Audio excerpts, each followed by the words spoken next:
Yo guys, selamat datang di channel Pen Cerita Manhwa. Kali ini kita akan melanjutkan alur cerita masuk ke dalam novel Menjadi Bocil Loli yang imut. Dan ini bagian keempat dari cerita kali ini. Dan pastikan kalian sudah menonton episode pertamanya biar nyambung alur ceritanya. Kalian bisa cek di playlist untuk video yang lainnya. Baiklah, tanpa berlama-lama lagi, langsung saja kita mulai ceritanya.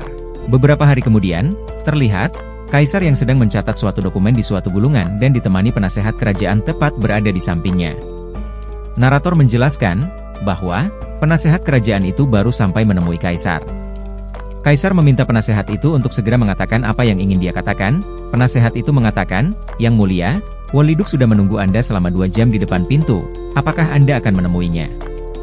Mendengar itu, Kaisar menjadi sangat kesal, mengingat bahwa Woliduk membawa Yeol secara diam-diam keluar istana. Ia berkata, bukankah sudah ia katakan, dirinya tidak akan pernah menemuinya, dan ia pun meminta penasehat itu untuk menyuruh dia segera pergi. Setelah itu, penasehat itu pun kembali menemui Woliduk. Ia langsung berkata, "Yang mulia, Kaisar sedang dalam suasana hati yang buruk. Kaisar meminta Anda untuk pergi dari sini." Mendengar itu, Woliduk pun sedikit terkekeh. Dengan nada yang cukup tinggi, agar Kaisar dapat mendengarnya dari dalam. Ia berkata sembari meminta penasehat itu untuk memberikan surat dari Yeol pada Kaisar. Ia mengatakan, apa Kaisar menikmati makanan manis yang dibeli Yeol khusus untuknya? Dia pasti senang dengan hadiah yang diberikan Yeol, bukan? Dan ini ada surat dari anak yang manis itu.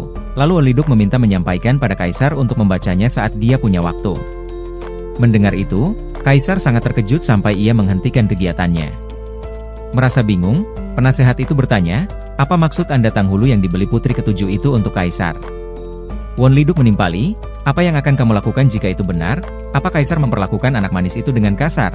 Kukira hubungan mereka akan rusak, tapi dia adalah anak yang baik dan juga penyayang. Ya sepertinya darah memang lebih kental dari air. Sembari melangkah pergi, Woliduk menambahkan, bahkan aku mencoba memintanya berpura-pura memanggilku ayah. Tapi dia menolaknya, beberapa orang tidak tahu caranya bersyukur. Tidak lama setelah Woliduk pergi, penasehat itu dikejutkan dengan Kaisar yang menghampirinya keluar dan langsung meminta surat dari Yeol itu. Dan kemudian kembali lagi masuk ke dalam sembari meminta penasehat itu untuk menutup pintunya. Kemudian narator membacakan isi dari surat itu. "Halo, Ayah, ini aku Yeol. Yeol sangat takut saat pertama kali melihat Ayah, tapi aku ingin dekat dengan Ayah. Yeol akan melakukan yang terbaik agar tumbuh menjadi wanita yang terhormat. Yeol tidak akan mengecewakan Ayah. Ayah tidak selalu memperlakukanku dengan baik, tapi aku sangat mempercayai Ayah, jauh di lubuk hatiku yang terdalam. Yeol tahu, Ayah tidak akan pernah membunuh Yeol. Yeol tahu, karena Ayah terbang dari langit untuk menyelamatkan Yeol dari dunia yang kejam. Yeol rasa, Ayah adalah yang terhebat di dunia. Ayah adalah pahlawan Yeol. Yeol tidak pernah merasakan perasaan yang seperti ini sebelumnya. Yeol tidak mampu membelikan hadiah yang mewah di hari ulang tahun Ayah, jadi Yeol hanya memberi Ayah lukisan. Yeol sangat senang saat melihat Ayah menyukainya, walaupun hadiah itu tidak bisa dibandingkan dengan hadiah lain yang Ayah terima. Yeol memiliki ayah yang menyayangi dan melindungi Yeol. Itulah kenapa Yeol bukan lagi anak yang tidak dihargai. Yeol sangat senang mempunyai ayah sepertimu. Ayah, Yeol sangat suka Tang Hulu, tapi aku tidak menemukannya di istana. Paman mengatakan, dia akan membawa Yeol keluar istana. Karena itu aku pergi meninggalkan istana tanpa sepengetahuan ayah. Ini cemilan favorit Yeol, jadi Yeol ingin ayah mencobanya." Setelah Kaisar membaca semua isi surat itu, ia pun termenung sejenak, dan mengingat perkataan Yeol saat itu, "Ini cemilan favoritku. Tolong jangan mengejekku, aku ingin memberikan pada orang yang aku sayangi." Dalam hati Kaisar berkata, yang dia maksud adalah aku. Setelah itu, Kaisar berteriak meminta penasehat kerajaan untuk menyiapkan kereta untuk dirinya. Beberapa saat kemudian, saat dalam perjalanan menuju kediaman rumah Yeol, kereta yang Kaisar naiki memiliki beberapa kerusakan pada roda-rodanya. Di malam yang gelap dan hujan salju yang deras, dengan panik, penasehat kerajaan itu meminta prajurit untuk mencari kereta yang baru. Setelah beberapa waktu menunggu, salah satu prajurit melaporkan bahwa kereta baru sudah mereka dapatkan dan sudah siap untuk dijalankan. Namun, saat ia berbalik untuk memberitahu Kaisar, Kaisar pun saat itu sudah tidak ada di tempat berdiri sebelumnya. Kemudian scene berpindah ke kediaman Yeol. Terlihat, salah satu pelayan yang sedang berjaga di luar ruangan Yeol, karena waktu saat itu tengah malam. Pelayan itu pun bersandar ke salah satu tiang yang ada di sana untuk memejamkan mata sejenak. Tidak lama dari itu, Kaisar tiba mendekatinya. Saat pelayan menyadari bahwa itu Kaisar, ia dibuat sangat terkejut olehnya. Lalu ia menunduk sembari mempersilahkan Kaisar untuk masuk. Setelah di dalam, Kaisar melihat Yeol yang sudah tertidur. Lalu ia mencoba menyentuh wajah Yeol dan merasakan tubuh Yeol yang kedinginan. Lalu Kaisar pun menyelimuti Yeol agar dia tidak kedinginan. Bersamaan dengan itu, kilatan petir dan suara guntur bergema dengan keras, sehingga Yeol pun terbangun dari tidurnya. Saking ketakutannya ia, Yeol pun langsung memeluk tubuh Kaisar sembari mengatakan, "Ada petir Sung-ah." Yeol takut, "Ayo tidur denganku di sini." Merasa ada yang berbeda dengan tubuh Sung-ah, Yeol pun melirik ke atas sembari menggosok matanya. "Sung-ah, kenapa kamu sangat besar hari ini? Kenapa tidak menjawab?" Saat Yeol sepenuhnya tersadar, ia pun dibuat sangat terkejut olehnya. Yeol pun langsung melepaskan pelukannya, sembari menunduk ia bergumam, kenapa Kaisar ada di sini? Beberapa hari yang lalu dia melemparkan Tanghuluku sampai hancur. Kenapa dia kemari? Apalagi yang mau dia hancurkan kali ini?" Lalu Kaisar bertanya, "Apa tidak ada yang mau kamu katakan padaku?" Mendengar itu, Yeol pun memalingkan wajahnya sembari mengatakan, "Ayah, Yeol mau tidur lagi."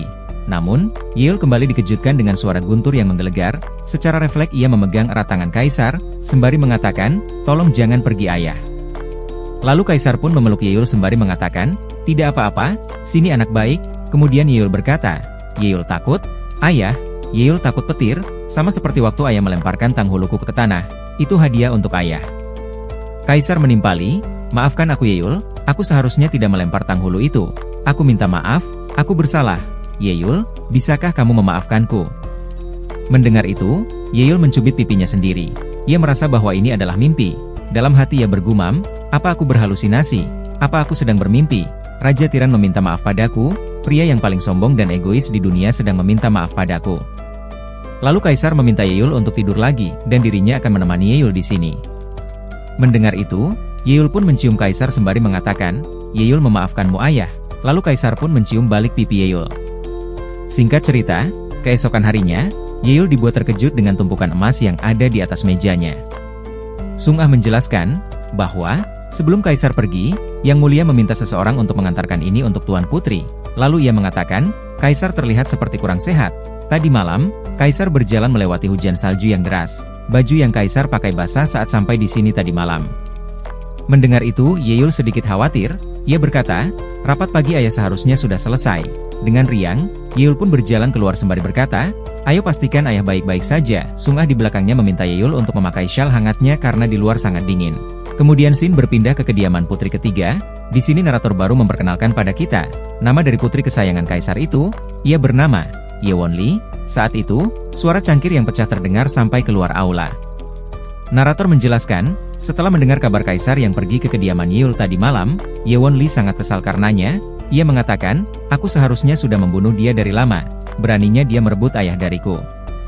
Salah satu pelayan memanas-manasi Yewon. Ia mengatakan, "Bukan hanya itu Tuan Putri. Kaisar pergi ke sana berjalan melewati hujan salju yang deras tanpa menaiki kereta hanya untuk menemui putri ketujuh."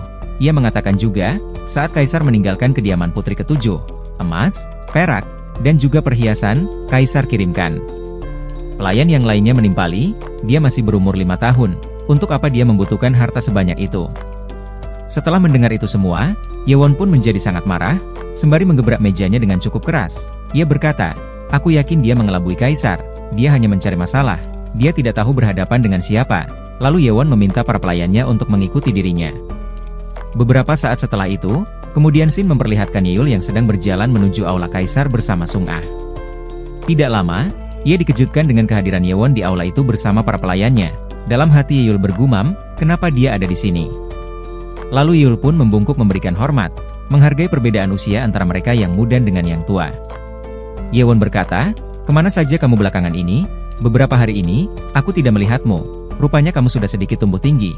Hei, Yeol, aku lihat, kamu cocok menjadi seorang penjilat. Kenapa kamu menjaga jarak dariku seperti itu? Orang lain yang melihat itu bisa mengira kalau kamu takut padaku." Melihat Yewon yang mendekatinya, Yeol bergumam, "Apa putri ketiga mengira aku bodoh? Dia sudah pernah menyakitiku sekali. Kali ini, aku tidak akan membiarkannya seperti yang terakhir kali." Lalu Yeol berkata, "Kakak, Yeol ada sedikit urusan, aku akan segera pergi." Namun, Yewon menghentikannya sembari mencengkeram erat tangan Yeol. Ia berkata, "Kamu tidak boleh pergi kemana-mana. Aku baru saja mencoba berbicara akrab denganmu. Beraninya kamu mencoba menghindariku." Lalu Yewon pun mendorong tubuh Yeol, "Kamu bertingkah polos dan menyedihkan di depan Kaisar. Kamu bukan apa-apa bagiku. Kamu hanya perempuan nakal yang tidak tahu malu. Dan sekarang kamu berusaha lari dariku." Melihat itu, Sung-ah sangat khawatir. Namun, saat ia akan mendekati Yul, ia ditahan oleh para pelayan Yewon, lalu ia berkata, "Putri ketiga, kenapa kamu melakukan ini? Putri ketujuh adalah anak kaisar sama sepertimu. Jika kaisar mengetahui hal ini, dia pasti akan sangat marah padamu." Namun, salah satu pelayan Yewon menamparnya. "Berisik, beraninya kamu mengganggu tuan putri kami. Kami akan memotong lidahmu jika kamu berbicara lagi." Melihat pelayannya yang diperlakukan seperti itu, Yeol pun tidak tinggal diam. Dengan geram ia mengatakan, "Beraninya kalian." Lalu Yeol berlari dan mendorong pelayan yang menampar Sung-ah. "Beraninya kamu menampar Sung-ah, kamu itu cuma pelayan." Sembari melindungi Sung-ah, Yeol bergumam, "Yewon hanya ingin bertengkar denganku. Aku akan meladeninya jika dia mau seperti itu, akan aku tunjukkan padanya, bahwa aku bukan orang yang bisa dipermainkan sesuka hatinya." Melihat itu, Yewon berteriak meminta para pelayannya untuk menangkap Yeol. "Mari lihat, bagaimana caramu lolos kali ini." Saat rambut Yeol dijambak ke atas, Yeol menggigit tangan Yewon sampai Yewon berteriak kesakitan sembari melangkah mundur. Setelah berhasil lepas dari cengkraman pelayan Yewon, Yeol berkata, "Kamu itu cuma omong kosong, yang hanya berani menggonggong. Kamu hanya seorang pembuli yang suka menyakiti anak kecil sepertiku. Kali ini aku akan memberi pelajaran padamu." Lalu Yeol pun menerjang menangkap tubuh Yewon, "Tidak ada yang bisa menghentikanku." Kemudian Yeol pun membenturkan kepalanya pada kepala Yewon, lalu ia berkata, "Ayo maju sini, jika kamu berani." Namun, Yeol dibuat sangat terkejut melihat Yewon yang menangis sembari memegangi dahinya yang kesakitan. Dalam hati Yeol bergumam, dia bertingkah seperti itu, tapi dia tetap anak kecil. Melihat situasi ini, kesannya seperti aku yang membuli anak kecil dan membuatnya menangis. Terlihat kepala mereka berdua sama-sama benjol. Lalu Yeol mengejeknya, "Apakah putri ketiga seorang pecundang, yang beraninya cuma menggonggong di belakang para pelayannya? Hapus air matamu dan larilah bayi besar." Mendengar itu, Yewon berkata sembari menunjuk ke arah Yeol, "Apa? Dasar sialan, akan kubunuh kau." Tidak lama, kaisar datang menghampiri mereka lalu menanyakan apa yang sedang terjadi di sini. Yewon pun segera menghampiri kaisar dan memegang bajunya. "Ayah, aku salah. Dia mempermalukanku dan memukuliku." Menyadari sifat asli dari putri ketiga yang suka berbuat onar, kaisar pun mendorongnya. Lalu ia mengangkat tubuh Yeol dan bertanya padanya, "Apa yang terjadi?" Yeol menimpali, "Kami hanya bertengkar." Mendengar itu, kaisar berkata, "Lihat seberapa parah lukamu, kamu sebut ini bertengkar." Lalu kaisar pun mengajak Yeol pergi dari sana sembari berkata pada Yewon, "Kali ini akan aku biarkan kalian. Jika hal seperti ini terjadi lagi, aku akan mengirim kalian ke negeri yang jauh." Yewon pun tidak bisa berkata apa-apa sembari memandangi kepergian mereka. Dalam hati ia bergumam, "Kenapa ayah tidak mempercayaiku?" Seperti kata pepatah, "Apa yang kamu tabur, itulah yang akan kamu dapatkan." Jika menabur kebaikan, maka kamu akan mendapatkan kebaikan. Begitu juga sebaliknya. Kemudian scene berpindah memperlihatkan Yeol dan kaisar yang sedang berjalan ke suatu tempat bersama para sarjana yang mengikuti dari belakangnya. Saat itu Yeol meminta kaisar untuk memperlambat jalannya. Kaisar menimpali, "Apa kamu tidak bisa menyamai jalanku? Kemana perginya semangat bertarungmu yang sebelumnya aku lihat?" Yeol mengatakan bahwa itu bukan bertarung. Sembari mengangkat tubuh Yeol, kaisar meminta Yeol untuk memberitahukannya kenapa Yeol bisa berkelahi dengan Yewon. Lalu Yeol menjelaskan bahwa itu ada kaitannya dengan perjamuan ulang tahun sebelumnya. Yewon cemburu padaku saat ayah memberi kesempatan yang sama pada Yeol. Sebelumnya hanya Yewon yang bersekolah, dan sekarang akan ada Yeol yang ada di sana dan menjadi saingannya. Mungkin karena itu Yewon marah padaku. Lalu kaisar menimpali, "Sebenarnya aku ingin menarik Yewon dari sekolah karena nilai puisi dan literaturnya sangat rendah. Tapi, pejabat Jin memuji kemampuannya." Lalu Yeol berkata, "Ibu dari putri ketiga adalah salah satu istri ayah. Sedangkan ibu Yeol hanya seorang selir. Tentu itu wajar, jika pejabat Jin lebih menyukai putri ketiga." Lalu Yeol mengatakan juga, jika kaisar tetap berada di sisinya, Yewon tidak akan pernah melukai dirinya. "Kamu menjadi arogan setelah kamu mempercayaiku," ujar kaisar. Yeol menimpali, "Tentu saja tidak, tapi dia tidak menyerangku duluan. Aku hanya memukulnya karena dia menampar Sung-ah dan mengancam akan memotong lidahnya." Mendengar itu, kaisar hanya terdiam tidak menimpali perkataan dari Yeol.